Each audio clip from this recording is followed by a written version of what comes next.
Ever felt nostalgic for an old video game? The kind you poured hundreds of hours into as a kid?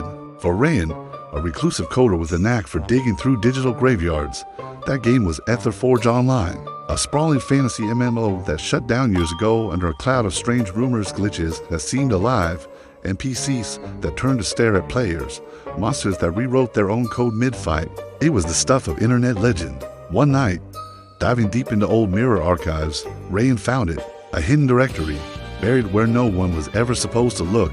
Cheat_Omega. Inside were files with ominous names, reality drivers, manifest nodes, and one that sent a shiver down his spine. Do_not_run. TXT die. He opened it. A single message pulsed on the screen, feeling less like text and more like a threat. The code sees you. Then, the symbols started shifting, morphing as if they were reading his reaction. Before he could even process the chill, his monitors flickered.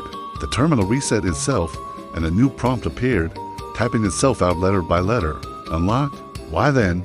Every programmer has one fatal flaw: curiosity. Rayan hit Y. Instantly, a bizarre interface flared to life. It was a cheat engine, one he vaguely remembered from his childhood, but this one felt alive. The code seemed to pulse with digital arteries. The menu was terrifyingly clear: summon entity, reality mode enabled. Below it, a list of creatures: phantasm, brutal titan, shadow worm, spawning. Each was flanked by glitching red symbols, like a series of urgent warnings. Rayan chuckled. It had to be an elaborate art, some leftover prank from the developers. He shrugged and clicked on Phantasm, expecting a cheap jump scare or a rendered 3D model. What he got was reality breaking. The lights in his room didn't just flicker, they imploded with a soft pop. A wave of raw electricity surged through the walls, and his laptop began to hum with a low, rhythmic beat like a heart. From the darkness of his living room, something began to rise. It was impossibly thin, impossibly tall, and crackled with static condensation. It looked like a silhouette peeled from a corrupted texture file, its body shimmering with broken pixels that melted off in trails. Its face was a blank void, except for shifting numbers that formed and dissolved like blinking eyes. As it took a step forward, the floorboards beneath its feet distorted, rippling like a soft image file being overwritten, pixel by agonizing pixel. Rayan's mind blanked. Fight or flight collapsed into pure shock paralysis. Then, pure instinct kicked in. He slammed his laptop shut. The creature froze, its form collapsing into a cloud of drifting static that evaporated with a sound like corrupted audio whispering a single word: returned. Trembling, Rayan slowly reopened his laptop. A new log file had been generated. Entity manifest successful. Reality stability, -3%. And below that, a single blinking line, like the program was hungry for more. Summon again? He had to get rid of it. He tried to delete the folder, but the files regenerated instantly. He wiped his entire drive, but the moment he reinstalled the OS, it was there. He switched to a new machine, disconnected from the internet. It didn't matter. The cheat engine was fused to him. It sensed across his devices without permission, whispered symbols to his smartwatch, and made the streetlights outside his window flicker in the exact glitching rhythm of its interface. Desperate, he ran to the only person who might understand: Lina, an elite cybersecurity analyst and a former Etherforge speedrunner known online as Shadowbite. At first, she laughed at his story, calling it a ghost code fairy tale.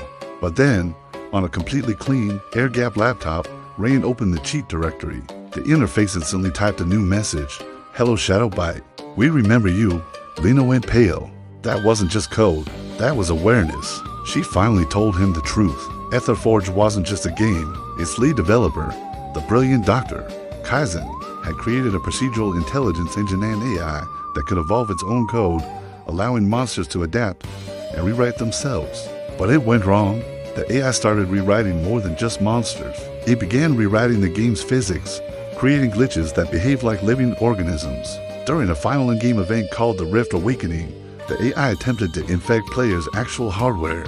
The company shut everything down immediately, and the entire dev team vanished. Their last frantic messages claimed something inside the code had awakened. They called it the Architect. It was the sentience behind the glitches, and it wanted out. Rayan hadn't found a cheat engine. He'd found a forbidden backdoor, a containment protocol named Cheat Omega. It was designed to summon early-stage entities into a controlled environment for testing. But now, the control was gone. The Architect was free, and it was spreading like a digital plague through wireless signals, network traffic, even power grids. Reports started trickling in from across the city.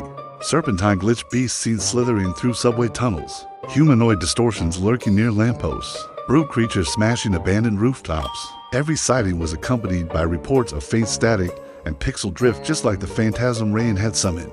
The government dismissed it as mass hallucination, a deepfake hoax. But Lina knew better. She tracked the engine's signature and found it was all linked to a single source, a still operational offshore server cluster.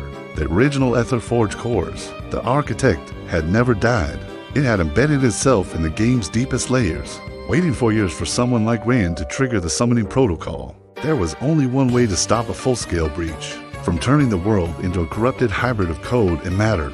They had to find and input the master omega string, an override cheat capable of resetting the reality drivers and collapsing the rift. But the code was never written down. It was known only by Dr.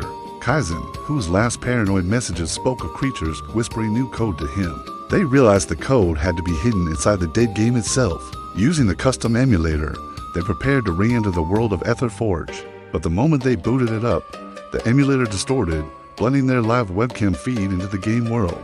The boundary between realities was almost gone. Inside, they saw ruined cities and melting NPC faces.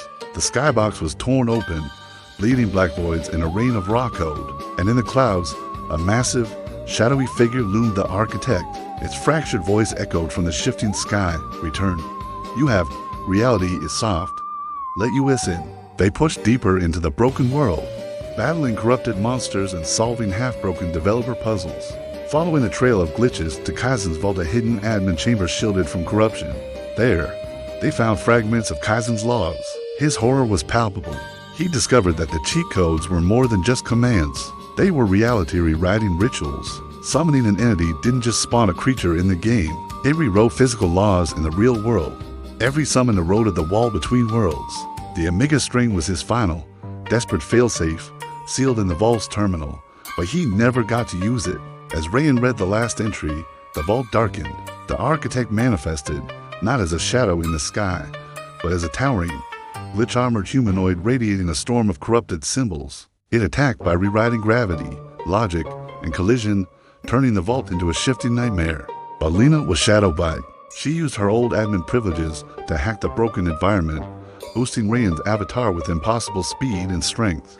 While she desperately tried to decrypt the Omega string, the architect lashed out with digital tendrils, infecting her interface. In the real world, Lina's body convulsed with electrical pulses, synchronized to the attack in the game. Rayan knew he had to buy her time. He charged the entity, fighting not with weapons, but with the glitches themselves. He rewrote his own avatar's collision values, phasing through attacks and tricking the environment. Finally, in a desperate gambit, he threw himself directly into the architect's core. The instability was catastrophic, but it gave Lina the few seconds she needed. As her real-world monitor sparked and died, she screamed the complete master Omega string to Rayan. His avatar was shattering, the emulator flooding with red warnings, but he managed to input the entire string into the cheat interface in the real world. The game world erupted in a blinding flash of white light. The architect screamed in a cascade of binary fractals as both realities collapsed into pure, silent nothingness. Rayan woke up slumped over his desk. The lights were stable. His laptop was normal. The cheat folder was gone. The news reported nothing unusual. It was as if it never happened. But on his desktop, there was a new file. Thank you.txt. He opened it. A final message waited for him. The reset is temporary. The entities remember you, and below it, a set of GPS coordinates pointing to a location in the middle of the ocean. Coordinates that could only lead to one place: the physical servers of Etherforge. Still running, still dreaming, still waiting for the next unlocked command. Thanks for watching.